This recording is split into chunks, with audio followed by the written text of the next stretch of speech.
Bueno, bertsolaritza ezagutzen dut pixka bat, zerbait gehiago ikasteagatik. Doinugintzan ezagutzen dut kantuak, ezagutzen ditut, baina ez horren inguruan hausnarketa hori, eta niretzako nobedadea zen. Eta gero, aspaldi jubilatua nago, eta honek berbizitzen nau ikasten egoteak eta ohiturak galdu ez egiteko, bai. Bai, ikusi nuen, bidali zidaten ikastaro honen gaineko programa, eta, iruditu zitzen gai bizigarri bat, eta zerbait ezagutzeko modukoa, zen bertsoa berez, batez hitzaren mundua da, baina baita ere musikaren mundua da, eta nola egokitzen den musika eta hitza, ez?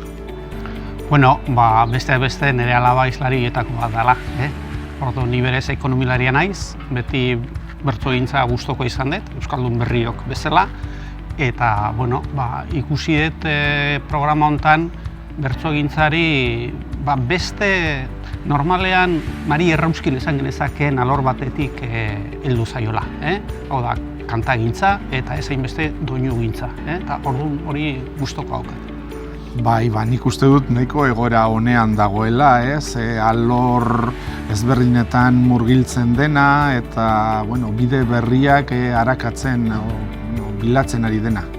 Pixka bat eskutuan hitz egiten dizute eta zu hor, ez nahi egiten du bi sentidu horretako hitzekin hori gustatzen zait, sorpresa.